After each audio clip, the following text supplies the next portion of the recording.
मलाई पदवीको कुरा गर्नुहुन्छ भने म जन्मदै काजी। तपाईँको नेपालमा कमल थापा, त्यो गगन थापा, त्यो दुर्गेश थापा भन्ने तिनजना थापाहरूको नाम सुन्दाखेरि त यो थापा थरै चेन्ज गरिदिउँ जस्तो लागिरहेछ मलाई त। अमेरिकाले स्वागत गरेको छ र नेपालको व्याख्यात्मक हिसाबले कहाँ के कुरा त्यहाँ चाहिँ नि त्यो संसद हलभित्र रातको समयमा पारेर हल्लाहरूको बिचमा अँध्यारो कुनाबाट नेपाली जनता भर्खर बेलुका सुत्न लागेको बेलामा त्यो एमसिसी भन्ने कुराहरू पास गरेर नक्कली ढङ्गले लगाएको छ। अमेरिकाले त्यो लिखतमा गरेको त्यो 12 बुँदे व्याख्यात्मक पास जस्ताको तस्तै रूपमा अमेरिकाले स्वीकार गर्ने कुरामा म पत्याउन सक्दिनँ र यो हुनै सक्दैन। उनका साथ उहाँलाई पनि सुरक्षासहितको पशुपतिनाथको मन्दिरमा उपस्थित गराउनु पर्थ्यो। उहाँले गम्भीर भुल गर्नुभएको छ। एकातिर धर्मनिरपेक्ष राज्य घोषणा गर्नुहुन्छ, निरपेक्षको शाब्दिक अर्थ अँध्यारो हो, शून्यता हो, धर्ममा रिक्तता हो, धर्म नभएको अवस्था हो।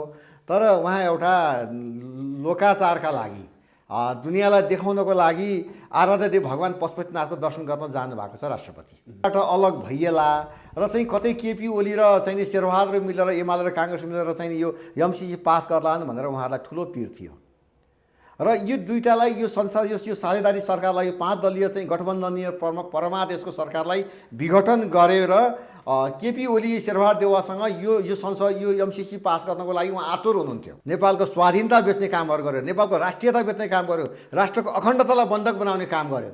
त्यसका मतियार भनेको तपाईँलाई म किटेर भनिदिन्छु, शेरबहादुर देउवा, माधव नेपाल, केपी ओली, प्रचण्ड, त्यो मधेसवादी दलका नेता सबै जम्मै एउटै बाउ आमाका छोराछोरीहरू। व्यवस्था विदा गर्ने हो, एउटा के आन्दोलनबाटै हो।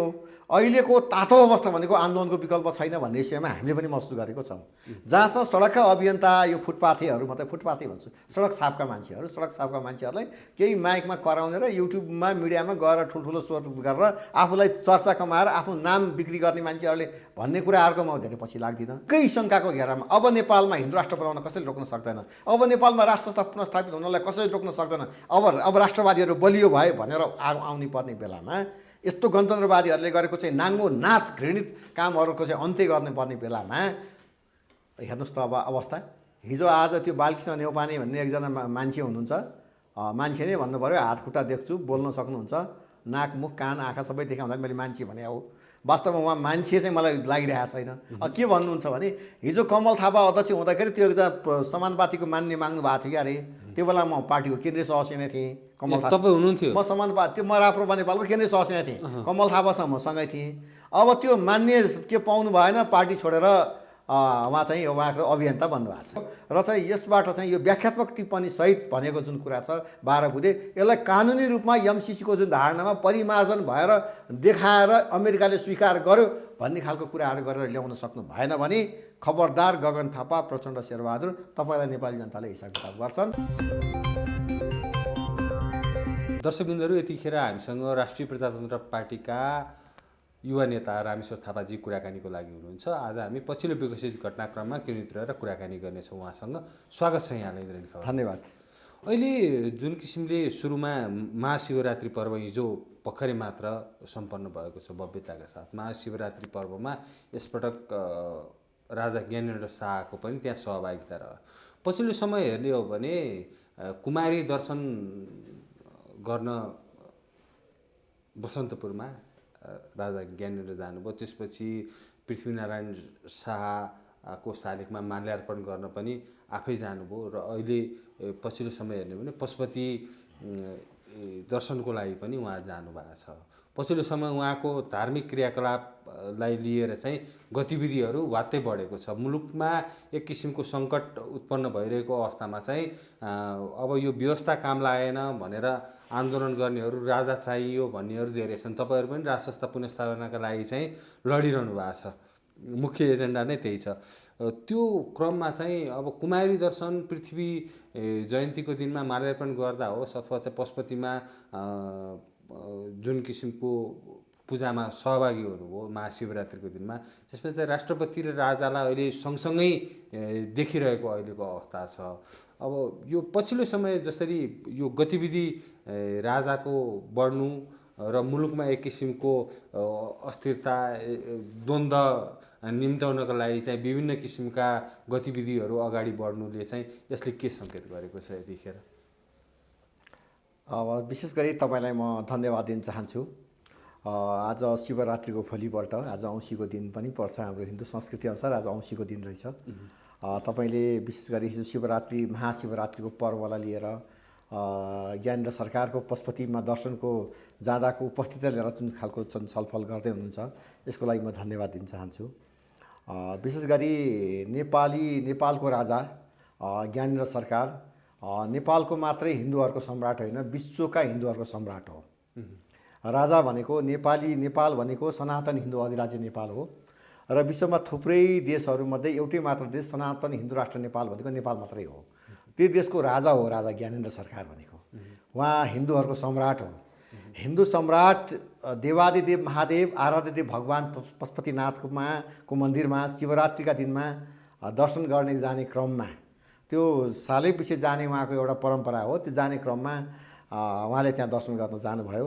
संयोगले राष्ट्रपति उपराष्ट्रपति अघि उहाँ पछाडि पुग्नु भएको भन्ने मलाई लाग्छ।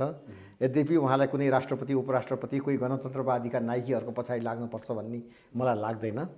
जहाँसम्म हिजोको त्यो दृश्य मैले पनि म आफू त्यहाँ मन्दिरमा गएको थिइनँ, यद्यपि मैले न्युजमा हेर्ने र मिडियामा होइन, यो पछिल्लो कार्यक्रमहरू हेर्नु अघि अघि देखिन्छ, राजा पछि लाएर त्यो किसिमको गतिविधिहरूमा संलग्न भएको दृश्य देख्न सकिन्छ नि पछिल्ला त्यो धार्मिक गतिविधिहरू। यसो त्यसमा यो आफैमा एउटा संयोग पनि हुनसक्छ। अर्को भनेको नेपालको राजा ज्ञानेन्द्र सरकार साँच्चै नै सरल स्वभावका हुनुहुन्छ। उहाँमा कहिल्यै अहङ्कार छैन, एकदमै निष्कलङ्कित र एकदमै शालीन स्वभावका हुनुहुन्छ र सायदै विश्व इतिहासमा त्यस्तो इतिहास छैन। सजिलो ढङ्गबाट आफ्नो पुर्खाको विरासतलाई छोडेर नागार्जुन गरेर बस्नु भएको छ र कहिले पनि राज्य शासन व्यवस्थामा उहाँले कहिले पनि चाहिँ नि देखाउनु भएन। तर नेपाली जनताको इच्छा चाहना चाहिँ राजा ज्ञानेन्द्रले सरकार छोड्नु हुन्थेन र अहिले पनि शासन सत्तामा आउनुपर्छ भन्ने मान्यता नेपाली जनताहरूले एकदमै चासो राखेको। हिजो पशुपतिनाथमा पनि त्यो देखियो, क्रेज देखियो, त्यो क्रेज छ नै। राजा आऊ देश बचाऊ, सत्ता हातमा लिदिनु भनेर भन्नेहरू त्यो छ नै। म जहाँसम्म तपाईँले पशुपति दर्शनको विषयमा कुरा उठाइराख्नु भएको छ, तपाईँलाई हामीलाई सबैलाई थाहा छ, दिल्लीको 12 बुँदे सम्झौतापछि अहिले भनिएको नेपालको संविधान 2072 भित्र नेपाल सङ्घीय लोकतान्त्रिक गणतन्त्र नेपाल हो भनेर भनिएको छ। सङ्घीय लोकतान्त्रिक गणतन्त्रको नेपालमा अहिले गणतन्त्रवादी राष्ट्रपति विद्या भण्डारी हुनुहुन्छ र स्वभावैले उहाँले यो धर्मस्थापित छ हिन्दू राष्ट्र नेपाललाई खारेज गरेर धर्मनिरपेक्ष राज्य घोषणा गर्नुभएको छ। एकातिर धर्मनिरपेक्ष राज्य घोषणा गर्नुहुन्छ, निरपेक्षको शाब्दिक अर्थ अन्ध्यारो हो, शून्यता हो, धर्ममा रिक्तता हो, धर्म नभएको अवस्था हो। तर उहाँ एउटा लोकाचारका लागि दुनियाँलाई देखाउनको लागि आराध्यदेव भगवान पशुपतिनाथको दर्शन गर्न जानुभएको छ राष्ट्रपति। म तपाईँलाई मिडिया मार्फत मैले किन पनि कुरा दोहोऱ्याएर भनिरहेको छु भने राजा ज्ञानेन्द्र सरकार हिन्दू सम्राटको आधिपत्य हो, विश्वका अरबौँ हिन्दूहरूको हिन्दू राष्ट्राध्यक्ष हो। त्यो कारणले पशुपति दर्शन गर्न जानुहुन्छ। त्यो स्वाभाविक मूल्य मान्यताभित्र पर्छ। जहाँसम्म राष्ट्रपति उपराष्ट्रपतिलाई त्यत्रो धेरै शान्ति सुरक्षा, तर ज्ञानेन्द्र सरकारलाई शान्ति सुरक्षा थिएन। मैले त्यो न्युजबाट मिडियाबाट हेर्ने मलाई अवसर मिल्यो। शान्ति सुरक्षाको जरुरतै परेन नि राजा ज्ञानेन्द्र। अहिले कतिपयले प्रश्न गरेका छन्, अहिलेका नेताहरू चाहिँ त्यो ढङ्गले चाहिँ त्यसरी सार्वजनिक कार्यक्रममा त्यत्रो भिडभाडमा उपस्थित हुन सक्छन् भनेर प्रश्न होइन। त्यो त हेर्नुहोस्, अत्यन्तै महत्त्वपूर्ण कुरा उठाउनु भयो तपाईँले। साँच्चै नै निष्कलङ्कित, अत्यन्तै राष्ट्रवादको पक्षमा, राष्ट्रियताको पक्षमा सधैँ नेपाल देश र नेपाली जनताको मन मस्तिष्क र मुटु र स्पन्दनमा बस्न सफल राजा ज्ञानेन्द्र र त्यही मार्गचित्रलाई पछ्याएका हामी राष्ट्रिय प्रान्त पार्टीका आधिकारिक मान्छेहरू जसले धर्मनिरपेक्षता, सङ्घीयता, गणतन्त्रको बाटो हिँड्न सकेन, राष्ट्र विरोधी राष्ट्रका यो विशेष गरी देशी विदेशीको इच्छा शक्तिमा चल्न चाहेन, विशेष गरी युरोपियन युनियनका र विभिन्न खालका चाहिँ को प्रलोभनमा फस्न चाहेन, सधैँभरि नेपाली जनता र नेपाल देशलाई आफ्नो शिरमा राख्यो। त्यो राजाको विचारलाई मन गरेर राष्ट्रिय प्रान्त पार्टीको हामी कार्यकर्ता, हामीलाई कहीँ कतै जानलाई हाम्रो सुरक्षा चाहिँदैन। हामी सबैका गाडी खुल्ला छाती लिएर जान सक्छौँ। त्यसैमा त हामीलाई गर्व छ। त्यही राजालाई नै हामीले अनुसरण गरेका छौँ। तर यसो भनिरहँदा पनि राजा त अर्को राजा त नेपालमा भएको छैन। अर्को राजा नभएको हुनाले म पूर्व राजा भन्ने पक्षमा म छैन। राजा ज्ञानेन्द्र सरकारै हो राजा ज्ञानेन्द्र सरकारलाई षड्यन्त्रपूर्वक ढङ्गबाट अहिले उहाँलाई केही समय राजकाजबाट वञ्चित बनाइएको छ। तर ज्ञानेन्द्र सरकारलाई पनि नेपाल सरकारले यो देशको गृहमन्त्री त्यो बालकृष्ण खाँड भन्ने व्यक्तिले पनि एउटा राष्ट्रिय सम्मानका साथ उहाँलाई पनि सुरक्षासहितको पशुपतिनाथको मन्दिरमा उपस्थित गराउनु पर्थ्यो। उहाँले गम्भीर भुल गर्नुभएको छ। यो सानो विषय होइन। त्यो कुनै पनि किसिमका त्यस्ता घटना घट्न सक्थे होइन। घटना त प्रचण्ड गएको ठाउँमा घट्न सक्छ, शेरबहादुर देउवा गएको ठाउँमा घट्न सक्छ, केपी ओली गएको ठाउँमा घट्न सक्छ। यी भनेका विदेशीका मतियार, विदेशीका दलाल र विदेशीका खेताला हुन् भनेर नेपाली जनताले चिनिसके। हिजो कुकुरको मासु बेच्ने, बोकाको टाउको राखेर कुकुरको मासु बेच्ने थलोलाई संसदीय व्यवस्था भनिन्छ। यो संसदको व्यवस्था अन्त्य गर्नुपर्छ भन्ने लगायत 41 बुँदे मागपत्र राखेर नेपाल भारतको असमान सन्धि 2000 सन्धि भनेको 1950 सन्धि खारेज गर्नुपर्छ भन्ने लगायत थुप्रै क्रान्तिकारी मुद्दाहरू उठाएर ल्याएका गणतन्त्रवादीहरूले अहिले यो 12-15 वर्षमा देखाएको एकदमै निर्लज्ज, अतिभन्दा अति घटिया कामहरू यिनीहरूले गरेका तस्कर, भ्रष्टाचार, देशलाई दोहन गर्ने, देशका चाहिँ हरेक कुरामा भ्रष्टाचार गर्ने कुराहरूले नेपाली जनतालाई आजित भएका छन् र नेपाली जनताहरूबाट सुरक्षा उनीहरूलाई चाहिन्छ। नेपाली जनताबाट उनीहरू सुरक्षित हुने एकदमै उहाँलाई असुरक्षा छ। मैले भने तपाईँलाई, चाहे कङ्ग्रेस होस्, चाहे एमाले होस्, चाहे माओवादी होस्, चाहे त्यो जनमोर्चा होस्, चाहे कुनै पनि मधेसवादी दल होस्, शान्ति सुरक्षा उनीहरूलाई चाहिन्छ। उनीहरूलाई एकदमै खतरा छ। सुरक्षा त वास्तवमा उनीहरूलाई चाहिने चाहिँ शाश्वत सत्य हो। पछिल्ला किसिमका यस्ता गतिविधिहरूले चाहिँ राज संस्था पुनर्स्थापनाका एजेन्डा बोक्ने अभियान दलहरूलाई कतिको फाइदा पुग्छ राजाका यस्ता गतिविधि? अब यो फाइदा चाहिँ सिङ्गो देशवासीलाई पुग्छ, राजावादीलाई पुग्ने होइन। त्यही पनि म तपाईँलाई भन्न चाहन्छु, राजावादी हुँदैन, हामी राष्ट्रवादी हौँ। राज संस्था हाम्रो मूल्य मान्यताभित्रको कुरा हो होइन। तपाईँलाई म निवेदन गरौँ, सिङ्गो देशवासीलाई फाइदा हुन्छ। फाइदा कुन मानेमा हुन्छ भन्नुहुन्छ भने तपाईँलाई थाहा छ, कुनै दिन नेपाललाई 116 भन्दा बढी देशले असंलग्न परराष्ट्र नीति अन्तर्गत नेपाललाई शान्ति क्षेत्र प्रस्ताव गरेको देश हो र देश चाहिँ यो शान्ति क्षेत्र प्रस्ताव गरेको देशमा एकदमै यो अहिंसावादी शान्तिपूर्ण देश, बुद्ध जन्मेको देश, पशुपतिनाथको देश, मुक्तिनाथको देश र नेपालीहरूको एकताको प्रतीक संवैधानिक राज संस्था भएको देश, त्यो राज संस्था संवैधानिक राज संस्था भएको देशमा यो चाहिँ हिंसा हुने, हिंसाको कुरालाई विश्वास नगर्ने देश। त्यसो हुनाले हामीले भन्यौँ विशेष गरी विदेशीका इच्छा शक्तिमा, विदेशीका चाहिँ नि विदेशीको चाहिँ नि रवाफ र प्रभावमा नपरेको नेपाल कहिले पनि कुनै पनि देशको साम्राज्यवादी स्वीकार नगरेको र सधैँभरि सार्वभौम सत्ता सम्पन्न र आफ्नै खालको नेपालको संवैधानिक सम्प्रभुता बोकेको नेपाल देशका हामी नेपाली, त्यो नेपाल देशका नेपालीहरूले हामीले त्यस्ता रवाफ र प्रभावमा नपरिकन हामी अगाडि बढेको राष्ट्रिय प्रान्त पार्टीको भएका नाताले हामीलाई फाइदा कसलाई भन्दा पनि फाइदा सिङ्गो देशका लागि हुन्छ। अहिले नेपालमा तपाईँलाई म निवेदन गर्न चाहन्छु, नेपालको राज संस्था पुनर्स्थापित भयो भने, नेपालमा सनातन हिन्दू अधिराज्य नेपाल पुनर्स्थापित भयो भने, नेपालको संहिता खारिजी भएर देशको राष्ट्रको अखण्डता र सार्वभौमिकताको रक्षा भयो भने, नेपालको भ्रष्टाचार न्यूनीकरण भएर नेपालको भ्रष्टाचार अन्त्य भयो भने, नेपालका युवाहरूले नेपालमै स्वरोजगार भएर चाहिँ यहाँकै चाहिँ वन सम्पदा, पानी जल सम्पदाका चाहिँ खनिज सम्पदामा चाहिँ नि आत्मनिर्भर हुने मौका पायो भने राष्ट्र आत्मनिर्भर बन्छ र यहीँको देशको उचाइ बढ्ने हो, नेपालले नै आफ्नो स्वशासित हुने हो। फाइदा सबै नेपाली दाजुभाइ दिदीबहिनीलाई नै हुन्छ। अब एमसिसीको विषयमा अलिकति कुराकानी गरौँ। एमसिसीको विषयलाई लिएर चाहिँ राष्ट्रिय प्रजातन्त्र पार्टीले सडकमा पनि विरोधका कार्यक्रम गरेको थियो। सदनमा पनि राजेन्द्र लिङ्गदेनजीले एमसिसीको विरुद्धमा जुन किसिमले आवाज दमदार रूपमा राख्नुभयो। एमसिसी यतिखेर अनुमोदन भइसकेको छ, पारित भइसकेको अवस्थामा चाहिँ अमेरिकाले पनि यसलाई स्वीकार गरेको छ। पछिल्लो अवस्था हेर्ने भने अमेरिकाले स्वीकार गरेको छ। यसलाई चाहिँ व्याख्यात्मक टिप्पणी भनेर टिप्पणीसहित जसरी अनुमोदन गरेको छ त्यसलाई अमेरिकाले स्वीकारेको अवस्थामा जुन किसिमको तपाईँहरूले विरोध गर्नुभएको थियो त्यो विरोध अहिले हेर्ने हो भने चाहिँ अन्य कम्युनिस्ट पार्टीहरू, विप्लव, वैद्य लगायतका कम्युनिस्ट पार्टीहरूले त विरोधका कार्यक्रमहरू अगाडि नै ल्याइरहेको अवस्थामा अब पनि विरोध गर्नुको अर्थ रहन्छ र? सार रूपमा तपाईँको आजको इन्टरभ्यू जुन छलफलको कार्यक्रममा अत्यन्तै समसामयिक, सान्दर्भिक र अत्यन्तै महत्त्वपूर्ण प्रश्न उठाइदिनु भयो। तपाईँलाई म धन्यवाद दिन चाहन्छु। तपाईँलाई म यो मिडियाका मार्फतबाट सिङ्गो देशभरिका नेपाली दाजुभाइ दिदीबहिनीहरूलाई म सविनय निवेदन गर्न चाहन्छु। यो यति खालको एउटा नौटङ्की काम गरियो एमसिसीको जुन सम्झौता अनुमोदन संसदबाट अनुमोदन गर्ने विषयमा, यो प्रचण्ड भनिएको एउटा माओवादी पार्टी र माधव नेपालले बोकेको एउटा अर्को नेकपा एमालेबाट विभाजित अर्को पार्टीलाई यो सरकार विघटन होला, सरकारबाट अलग भइएला र चाहिँ कतै केपी ओली र चाहिँ शेरबहादुर मिलेर एमाले र काङ्ग्रेस मिलेर चाहिँ यो एमसिसी पास गर्लान् भनेर उहाँहरूलाई ठुलो पिर थियो। र यो दुईटालाई यो संसार यो साझेदारी सरकारलाई 5 दलीय चाहिँ गठबन्धनीय परमादेशको सरकारलाई विघटन गरेर केपी ओली शेरबहादुर देउवासँग यो संसद यो एमसिसी पास गर्नको लागि उहाँ आतुर हुनुहुन्थ्यो। उहाँ यसको चाहिँ सबै चाहिँ स्वामित्व लिन चाहनुहुन्थ्यो केपी ओली। अहिले उहाँले नाटक गरिरहनु भएको छ। दुनियाँ नेपाली जनतालाई भ्रममा नपर्न म निवेदन गर्न चाहन्छु। एमाले न भाले न पोथी पारित भइसक्यो, अब कार्यान्वयनमा जानुको विकल्प छैन भनेर म तपाईँलाई निवेदन गर्न चाहन्छु। एमाले न भाले न पोथी भनेर हिजोदेखि भन्दै आएको कुरा अहिले पनि उहाँले पारित गरेर छोड्नु भयो।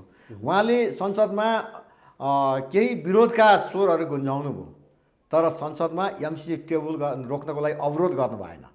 एमसिसी पास रोक्नलाई अवरोध र उहाँले रोक्नको लागि अवरोध गर्नु भएन।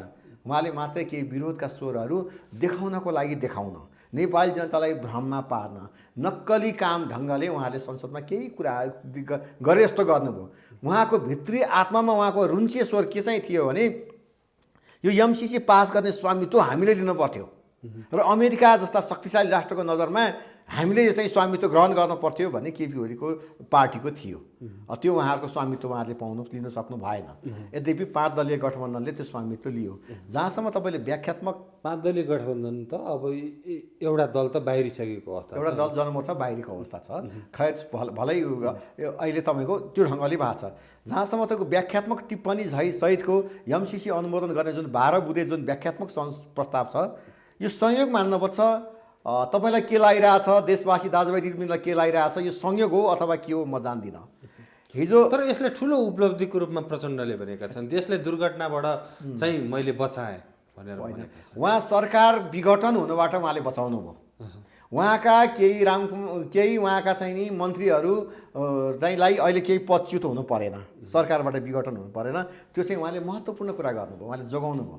के जोगाउनु भयो? सरकार जोगाउनु भयो। केपीको हातमा सरकार पुग्न भ्याएन। केपीको हातबाट एमसिसी अनुमोदन हुने मौकाबाट वञ्चित गराउनु र यसको स्वामित्व प्रचण्डले लिनुभयो। र उहाँ केही समय अगाडिसम्म उहाँ कुनै दलको नेता होइन, उहाँ आतङ्ककारीको लिस्टमा माओवादीको रेड कर्नर लिस्टमा हुनुहुन्छ। आतङ्ककारीको रूपमा लिस्टको रूपमा राखेको छ उहाँलाई कुनै राजनीतिक दलको नेताको रूपमा कुनै पनि शक्तिशाली राष्ट्रले स्वीकार गरेको अवस्था थिएन। उहाँलाई त्यसबाट पनि केही चोखिने केही दुधले नुहाउनको लागि उहाँले प्रयत्न गर्नुभएको थियो। त्यसमा उहाँले केही राहत महसुस गर्नुभएको छ। जहाँसम्म तपाईँको व्याख्यात्मक टिप्पणीको विषयमा कुरा गर्नुभएको छ नि, ए बाबा, नेपाली जनताको प्रतिनिधि सभाको बैठक, नेपाली जनताको कानुन बनाउने थलो त्यो केटाकेटीहरू खेल्ने ठाउँ हो। त्यो केटाकेटीहरू खेल्ने र रमाइलो गर्ने ठाउँ हो। हामीलाई थाहा छ एमसिसी परियोजना नेपालमा मात्रै होइन अन्य पनि देशमा पनि लागु भएको छ। एमसिसी परियोजना यस्तो एउटा परियोजना हो जुन परियोजना त्यो फतिमा सुनार भन्ने जुन एउटा लेडिज आउनु भएको थियो देशमा नेपालमा, तपाईँ हामी सबैलाई थाहा छ, एउटा रसो दीर्घ पनि चेन्ज हुँदैन। तपाईँले एमसिसी परियोजना स्वीकृत गर्न सक्नुहुन्न भने तपाईँ एमसिसी नेपालबाट फर्केर जान्छ र तपाईँ नेपाल देशलाई हेर्ने हाम्रो राजनैतिक र कूटनैतिक दृष्टिकोण फरक हुन्छ। तर अहिले त तयार भयो नि, स्वीकार गर्यो नि अमेरिकाले। अब तपाईँ हेर्नुहोस्, यही त गजब छ। तपाईँलाई मैले भन्दैछु त, यो 12 बुँदे सम्झौता छ नि, हिजो 12 बुँदे दिल्ली सम्झौताले हामी यहाँ आइपुग्यौँ। आज 15 वर्ष भयो। तपाईँ कल्पना गर्नुहोस् कुन अवस्थामा छौँ। यहाँ नेपालको सार्वभौमिकता, नेपालको स्वाधीनता, नेपालको राष्ट्रको अखण्डता, राष्ट्रियता, नेपालको सनातन धर्म संस्कृति, नेपालको राज संस्था, नेपालको चाहिँ जुन खालको जुन परिणति छ नि, यसको परिणाम जम्मै त्यो चाहिँ 12 बुँदे दिल्ली सम्झौता। तपाईँहरू तयार हुनुहुन्न। अमेरिकाले स्वीकार गरेको अवस्थामा पनि अब एमसिसी यो कार्यान्वयनको प्रक्रियामा अगाडि बढ्ने बाटो खुल्यो भनिरहँदा, कार्यान्वयन प्रक्रियामा अगाडि बढिरहँदाखेरि तपाईँहरूको विरोध रहन्छ। होइन नि, त्यसो म तपाईँलाई क्लियर गरिदिन्छु। त्यो 12 बुँदे दिल्ली सम्झौताबाट देश अगाडि बढ्यो। आज 12 बुँदे तपाईँको फेरि व्याख्यात्मक संशोधनसहित संसदहरूले हेर्नुहोस् त्यो चाहिँ त्यहाँ जुन पारित गर्यो नि, ए बाबा, एमसिसीको जुन कानुन छ तपाईँको नेपालको कानुनलाई अमेरिकाले मानिदिन्छ। नेपाल अमेरिकाको दृष्टिकोणमा तपाईँ र मेरो लागि नेपालभन्दा ठुलो देश कहीँ पनि छैन। तपाईँ र मेरो लागि नेपाल मेरो आमा हो, मेरो देश हो। मेरो देशलाई कतै चिमटिनु हुँदैन, म मर्न तयार छु भनेर तपाईँ हामी लाग्यौँ। तर अमेरिकाको लागि नेपाल भन्ने देश त एउटा फुच्चे एउटा सानो देश हो। अमेरिकाको लागि नेपालको संसदभित्र गरेको नीति नियम र त्यो व्याख्यात्मक कुराहरू टिप्पणी गरेका व्याख्यात्मक 12 बुँदे सहमति अमेरिकाले स्वीकार गर्छ। तपाईँ पत्याउनुहुन्छ यस्ता कुरा पत्याउने? तपाईँको अमेरिकाले 12वटा बुँदा त्यहाँ बुँदागत रूपमा चाहिँ नि उसले रसो दीर्घ चेन्ज हुँदैन भनेको छ, संशोधन गरेर पास हुँदैन भनेको छ, नभए एमसिसी फिर्ता जान्छ भनेको छ। भनेपछि जनतालाई झुक्काइयो। जनतालाई झुक्काइयो। त्यो व्याख्यात्मक संशोधन भनेको हो। हेर्नु, सम्झौता भनेको दुईटा बिच। तर जनताले विरोध गर्नेहरूलाई साथ दिएनन् नि। प्रचण्डले पनि भन्नुभयो ओ बिचरा प्रेम सुवाल विरोध गर्नेलाई साथ दिँदो रहेछन् देख्नुभयो भनेर त उहाँले पत्रकार सम्मेलनमा भन्नुभएको छ। तपाईँको सम्झौतामा नेगोसिएसन गर्दा दुई बिच सहमति हुँदाखेरि तपाईँको कुनै पनि सानोभन्दा सानो कुरा सहमति हुँदाखेरि पनि तपाईँको दुईटा बिच चाहिँ कम्तीमा पनि बुदावाइज रूपमा सहमति हुन्छ नि। यो त एमसिसी भन्ने एउटा परियोजनाको जुन परियोजना छ त्यो परियोजनाको एउटा फ्याक्ट कुरा, त्यो कम्प्याक्ट हामी सबैलाई थाहा छ। अमेरिकाको परियोजना नेपाल कानुनभन्दा माथि हुनेदेखि लिएर त्यसको चाहिँ लेखा किपिङ तथा रेकर्ड हेर्ने काम सबै उनीहरूको हुने, शान्ति सुरक्षाको कुरा सबै उनीहरूको हुने, यसको सबै आधिपत्य यसको नाफा नोक्सान सबै उनीहरूको हुने, सबै हुने। यो त अनुदान अन्य अनुदान होइन नि। यो त एक खालको यो चाहिँ यो एमसिसी भनेको एक खालको सम्झौता हो नि त। यो सम्झौता संसदबाट पारित गर्नुपर्ने, यसमा चाहिँ रसो दीर्घ चेन्ज हुनु हुँदैन। फेरि नेपालको कूटनैतिक राजनीति पनि सरकार चेन्ज हुने बित्तिकै त्यो कूटनैतिक कुराहरू पनि फेरिँदै जाने हुँदा अमेरिकाले दीर्घकालीन हिसाबले हेरेर यो एमसिसी पास गर्न लगाएको छ नि त। अमेरिकाको कानुन चेन्ज होस् कि नेपालको कानुन चेन्ज होस्, तर भन्नको लागि 5 वर्षको लागि भनिएको छ। तर युगान्तरको लागि चाहिँ यो एमसिसी पारित गरेर नेपाललाई चाहिँ नि अमेरिकाको दास बनाउन लागेको, अमेरिकाको साम्राज्यवादी शासनभित्र गुलाम बनाउन लागेको कुरा त सासो सत्य हो। तपाईँ हामीले जैसुकै ठुलो कुरा गरे पनि युक्रेनको पक्षमा उभिनु भनेको यो एमसिसीकै कारण हो। एमसिसी कारण हो। तपाईँलाई म क्लियर गर्न खोजिरहेका छु। त्यो व्याख्यात्मक 12 बुँदे व्याख्यात्मक कुराहरू नक्कली कुराहरू गरे नि, त्यो व्याख्यात्मक कुराहरूलाई अमेरिकाले माने। तपाईँले गरेको नेपालको संसद नेपालको प्रतिनिधिहरूको सभा त्यत्रो ठुलो चाहिँ हलबाट पास गर्नुभयो तपाईँहरूले। त्यो व्याख्यात्मक सहितको तपाईँले गरेर ल्याएको जुन एमसिसी अनुमोदन गर्नुभएको छ, यसलाई हामीले सहर्ष स्वीकार गरेको छौँ भनेर अमेरिकाले भनेको कुरा तपाईँले सुन्नु भएको छ? कुन चाहिँ नेपाली दाजुभाइले सुनेको छ? उसले के चाहिँ सुनेको छ भने एमसिसी नेपालको प्रतिनिधि सभाको बैठकबाट अनुमोदन भएको छ, अमेरिकाले स्वागत गरेको छ। र नेपालको व्याख्यात्मक हिसाबले कहाँ के कुरा त्यहाँ चाहिँ नि त्यो संसद हलभित्र रातको समयमा पारेर हल्लाहरूको बिचमा अँध्यारो कुनाबाट नेपाली जनता भर्खर बेलुका सुत्न लागेको बेलामा त्यो एमसिसी भन्ने कुराहरू पास गरेर नक्कली ढङ्गले लगाएको छ। अमेरिकाले त्यो लिखतमा गरेको त्यो 12 बुँदे व्याख्यात्मक पास जस्ताको तस्तै रूपमा अमेरिकाले स्वीकार गर्ने कुरामा म पत्याउन सक्दिनँ र यो हुनै सक्दैन, त्यसो भने मलाई विश्वास छैन। तपाईँले जहाँसँग लाएर तपाईँहरू विरोध गर्नुहुन्छ, तपाईँहरू मान्नुहुन्छ भनेर भनिराख्नु भएको छ नि। एमसिसी भनेको हेर्नुहोस्, भोलि बिहान यो देश नेपाल देश स्वर्गको टुक्रा हुँदैछ। तपाईँ कल्पना गर्नुहोस्, भोलि बिहान यो नेपालको देश स्वर्गको टुक्रा हुँदैछ। तपाईँ अमेरिकाको एमसिसी परियोजना स्वीकार गर्नुहोस् भनेर तपाईँले मलाई भन्नुभयो भने मलाई चाहिँ तपाईँले सोध्नुहुन्छ भने मलाई चाहिँदैन। मलाई मेरो देशको यही पाखा पखेरा, यही झरना, यही नदी नाला मेरो लागि बहुमूल्य सम्पत्ति हुन्। मेरो घरको कोदाको रोटी, ढिँडो, आँटा, पिठो, गुन्द्रुकको तरकारी मेरो लागि बहुमूल्य खाना हुन्। र म नेपाली माटोमा, नेपाली संस्कृति, नेपाली भाषा, नेपाली धर्ममा रमाउन चाहन्छु भनेर मैले भन्न नपाउने, म नेपालको स्वाधीनता, सार्वभौमिकता, राष्ट्रको अखण्डताको विषयमा मेरो नेपाल कसैको पनि बन्धकमा बस्न हुँदैन, कसैको बन्दगी बस्न चाहँदैन भनेर मैले भन्न नपाउने। मैले भने त स्वर्गको टुक्रा हुन्छ भने पनि चाहिएन भनेर हामीले भनिरहेको कुरा हो। अब भनेपछि यसलाई कार्यान्वयनमा जान दिनुहुन्न, तपाईँहरूले सडक सङ्घर्ष गर्नुहुन्छ। यो कार्यान्वयनमा जान्छ भन्ने मान्यतामा म एक छेउ पनि विश्वासै गर्दिनँ। अमेरिकाले सुन्नुहोस् है, कुन मानेमा यो अमेरिकाले यो कार्यान्वयन हुन्छ भन्नुहुन्छ भने यो व्याख्यात्मक टिप्पणी 12 बुँदे नक्कली कुराहरू बानेश्वरको त्यो संसद भवनको त्यो कोठाभित्रै सीमित गराएर एमसिसी परियोजनालाई पारित गराएर लान सक्नेहरूको एकदमै डरलाग्दो एउटा चाहिँ भयङ्कर एउटा खतरा खेल छ। यसबाट एमसिसी परियोजना नेपालमा लागू हुन सक्छ। अन्यथा 12 बुँदे व्याख्यात्मक संशोधन सहितको एमसिसी परियोजना लागू हुन्छ भन्ने कुरामा म विश्वास राख्दिनँ। त्यो सम्भावना छैन। त्यसो हुँदा यसप्रति हाम्रो समर्थन कहिले रहँदैन र हुँदैन। तपाईँले समर्थन गर्नुभएको छैन। अरू मोर्चा विप्लव वैद्य लगायतका माओवादीहरूको चाहिँ नेपाल कम्युनिस्ट पार्टीको जुन किसिमले विरोधका कार्यक्रमहरू एकपछि अर्को आएका छन्, फागुनदेखि चैतसम्म निरन्तर रूपमा विरोधका कार्यक्रमहरू आइरहेका छन्। भनेपछि अब यहाँ एमसिसी कार्यान्वयन तहमा जाने भनिरहँदाखेरि त्यो कार्यान्वयन गर्न झन् बाधा अड्काउ हुने भयो र देश चाहिँ अब द्वन्द्वतर्फ धकेलियो। अब तपाईँको यस्तो हो, कतिपय राजनीतिक दलहरूलाई केही आफ्नो चाहिँ लोकप्रियताका लागि चर्चाका लागि हामी पनि राष्ट्रियताका पक्षमा छौँ है भनेर एमसिसीका विरुद्धमा पनि ठुल्ठुला कुरा गर्ने गरेका छन्। त्यसको ज्वलन्त उदाहरण माओवादीकै नारायण श्रेष्ठ, हिजोको परराष्ट्र मन्त्री, माओवादीको पार्टीको उपाध्यक्ष, तपाईँको ज्वलन्त उदाहरण। पार्टीका कार्यकर्ता सडकमा, आफू सरकारमा बस्ने अनि पुलिसको लट्ठी लगाएर कार्यकर्ता कुट्ने। हेर्नुहोस् है, यो नौटङ्की के यस्ता नक्कली कुराहरू गरेर केही मान्छेलाई चर्चामा आएर केही नाम चलाउनको लागि सडकमा आउँछन् भने मेरो भन्नु केही छैन। तपाईँलाई मैले समग्रमा भन्नुपर्छ, अब कुटनैतिक पहलबाट अन्तर्राष्ट्रिय स्तरबाटै यो कुराहरूको पहल कदमी गर्नुपर्छ। अब तपाईँको नेपाल बन्द, यो ठुल्ठुला कुरा गरेर सर्वसाधारणलाई दुःख दिएर यो सडकमा झ्याली पिटाएर यसले कुनै तुक्रामा राख्दैन, कुनै माने राख्दैन।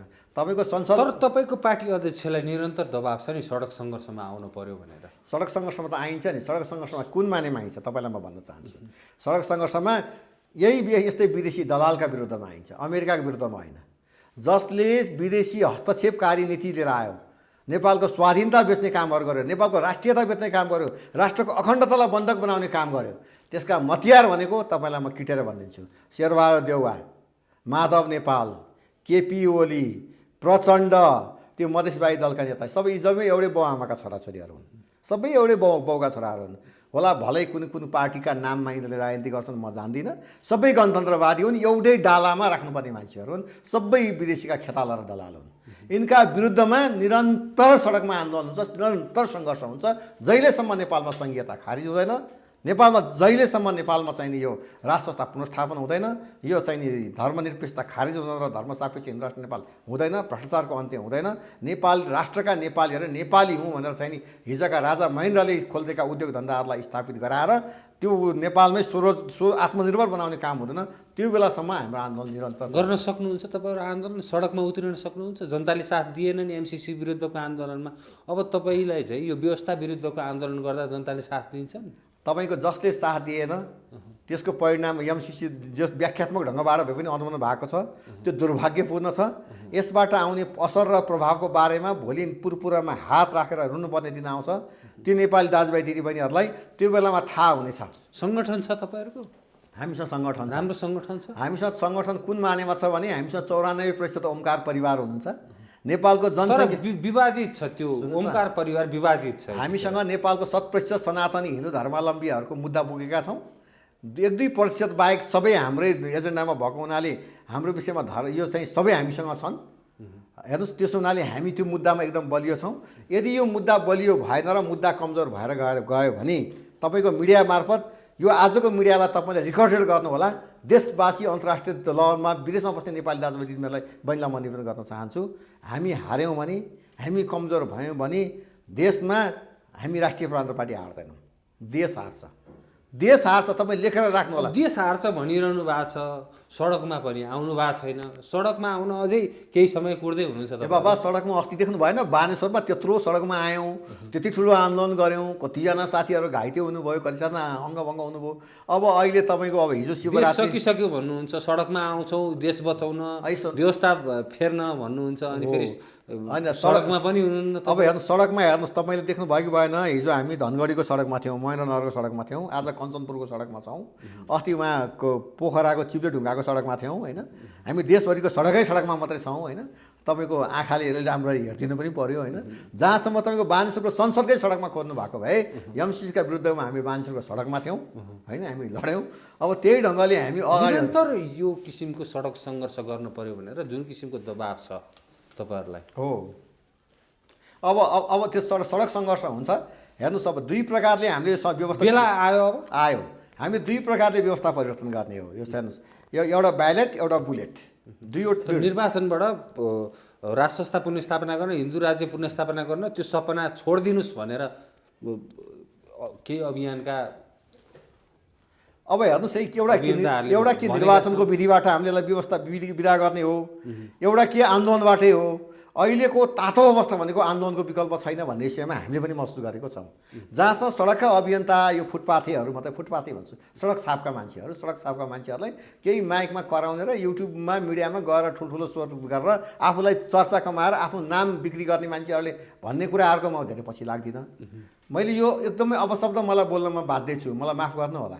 मैले किन यस्तो अपशब्द मैले सडक छाप फुटपाथी भन्नुहुन्छ भने एजेन्डा हिन्दू राष्ट्र नेपाल स्थापित गर्नेछ, एजेन्डा नेपालको राज संस्था पुनर्स्थापित गर्ने एजेन्डा छ, नेपालको संहिताको विरुद्ध गर्ने एजेन्डा छ।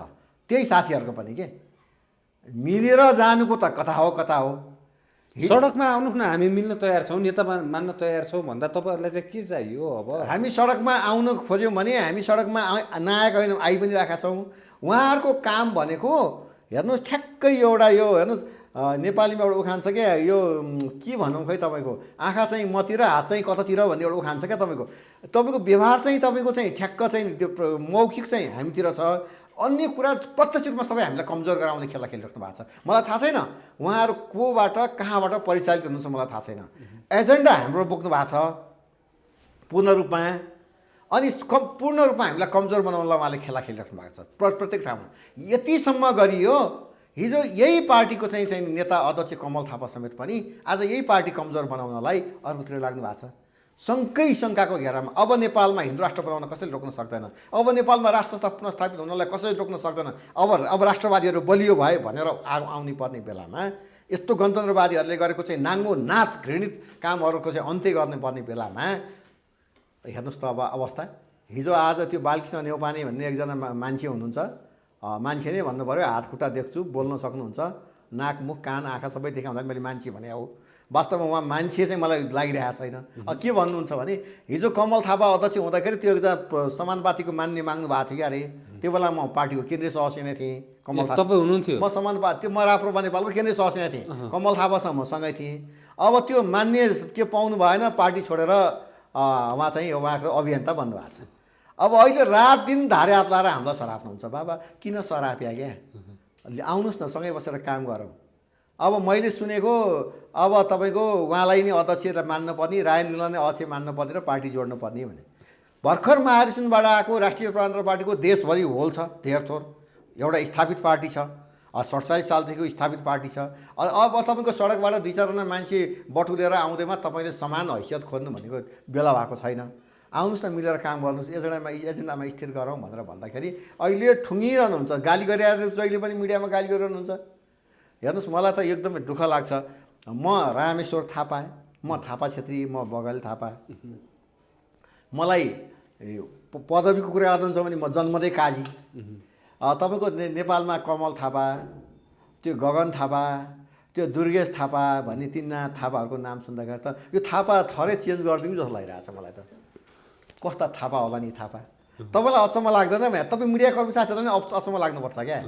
कमल थापा हेर्नुहोस्, जसलाई श्रद्धाको नजरले हेरेँ सधैँभरि आदर्श पुरुष माने मैले, आज अभिभावक भएर चाहिँ बस्नुपर्ने कमल थापा यही एजेन्डा कमजोर बनाउनलाई राज संस्थाको विषयमा हाम्रो चाहिँ नि कार्यनीति बन्न सक्दैन, आस्था मात्रै हुन्छ भनेर हिन्दू राष्ट्रको मुद्दालाई चाहिँ उहाँले के कति लेनदेन गर्नुभयो लिएर चाहिँ नि अब अध्यक्ष भएर बसेर भरिपूर्ण पदाधिकारीहरू पनि आज गठन हाल्नु भएको छ, उहाँले बनाउनु भएको छ। त्यो बनाएर फाइदा के हुन्छ? यही मुद्दा कमजोर हुने हो। अब त्यो दुर्गेश थापा भन्ने मान्छे हेर्नुहोस्, त्यो कति राम्रो गायकको रूपमा आयो मान्छे, आहा भन्थेँ। एकचोटि दुर्गेश थापालाई हेर्नु पऱ्यो भनेर टिभीमा रिमोट लगाएर चलाएर हेर्थेँ मैले। हेर्नुहोस् साथीको नाउँमा कतिसम्म गद्दार तपाईँको। अब सहमतिमा 1 वर्ष अगाडि के हुन्छ, पल सहारा समीक्षा अधिकारी भन्ने मान्छेको के हुन्छ, कसो हुन्छ, अब उनीहरू दुईजना भएका गोप्य कुरा के हुन्छ, दुनियाँ कुरा के हुन्छ, त्यहाँ खेलेर अब त्यो साथी भन्ने बनाउनलाई पनि अब सोच्नु पर्ने अवस्था। त्यो दुर्गेश थापालाई किन त्यस्तो हुनु पर्यो हो? त्यो दुर्गेश थापा किन बदनामी बन्न पर्यो हो? अब त्यो अर्को गगन थापा भन्ने मान्छे हेर्नुहोस्, त्यो झलनाथ खनालले भन्थ्यो त्यो फुच्चिए, त्यो फुच्चिएले मसँग विरोध गर्छ भने झलनाथ खनालले किन फुच्चिए भने यहाँ त फुच्चिए नै हो रहेछ क्या त्यो मान्छे। अब तपाईँको हेर्नुहोस् त, म यदि एमसिसी राष्ट्रघाती रहेछ र एमसिसीबाट चाहिँ देशलाई अवसर पऱ्यो भने मलाई के 4 बाटे मुडेर म काठमाडौँको हो, मलाई के थानकोटबाट निकाल्दै हुन्छ भनेर बोल्छ संसद भवनमा। म बुधा बिहा गर्नु। मैले भने के भन्नु छ भने भोलि बिहान यो देश सुनकै टुक्रा होस्, स्वर्गै भन्नुहोस् न, राष्ट्रको स्वास्थ्यको, राष्ट्रको स्वाधीनता, राष्ट्रको अखण्डता र राष्ट्रको गौरवको विषयमा कुनै पनि देशको कानुन माथि हुने गरी नेपालको कानुन तल हुने गरी नेपाल कसैको गुलाम हुने गरी नेपाल कसैको चाहिँ नि नेपालको सम्पूर्णता खुम्चने गरी नेपालीको शिर झुक्ने गरी यो गोर्खालीहरूको चाहिँ नि शिर निहुराउने गरी किन सन्धि समझौतामा हस्ताक्षर गर्नु पर्यो हामी नगरौँ न भनेर भन्दाखेरि ए बाबा त्यो गगने भन्ने त्यो गगन थापा हिजो त्यो काङ्ग्रेसहरूले त्यो महामन्त्री बनाएका काङ्ग्रेसहरूले अब उनीहरूले पनि धिक्कार होस् गगन थापा भनेर नेपाली काङ्ग्रेसले भनेर काङ्ग्रेसले पनि आत्मसना गर्ने दिन आउँछ।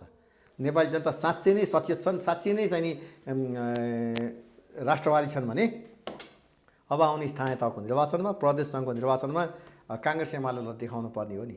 तपाईँ भनिराख्नुहुन्छ, पटक पटक भन्नुहुन्छ तपाईँहरू सडकमा आउनु भएन, तपाईँहरूले रोक्न सक्नु भएन, तपाईँले गर्न सक्नु भएन। नेपाली दाजुभाइ दिदीबहिनीहरू त्यही गगन थापालाई ताली बजाउँछन्, नेपाली दाजुभाइ दिदीबहिनीहरू त्यही प्रचण्डको ताली बजाएर पछाडि लाग्छन्। ल्याउनु छ हिन्दू राष्ट्र, ल्याउनु छ राष्ट्र संस्था, ल्याउनु छ सङ्घीयताको विरोध सिङ्गो देश, अनि चाहिएको त्यसको बाटो लाग्नको लागि राष्ट्रिय प्रजातन्त्र पार्टीको कार्यकर्ता हुनुपर्ने, राष्ट्रिय प्रजातन्त्र पार्टीको हलो चिन्हमा भोट हाल्नुपर्ने, राष्ट्रिय प्रजातन्त्र पार्टीको सदस्य हुनुपर्ने। अब त्यसको सम्पूर्ण अपोजिट गर्ने विपक्षी काम गर्ने साथीहरूलाई कार्यकर्ता भएर उफ्रिनुहुन्छ, उहाँहरू विपक्षमा लाग्नुहुन्छ। त्यसको त भोलि पश्चाताप गरेर रुनुपर्ने दिन आउँछ। त्यो रुनुपर्ने आउने दिन नआउनको लागि तमाम नेपाली दाजुभाइ तथा दिदीबहिनीहरूलाई अझै पनि समय बिग्रेको छैन, राष्ट्रिय प्रजातन्त्र पार्टीभित्र आउनुहोस् भनेर भन्न चाहन्छु।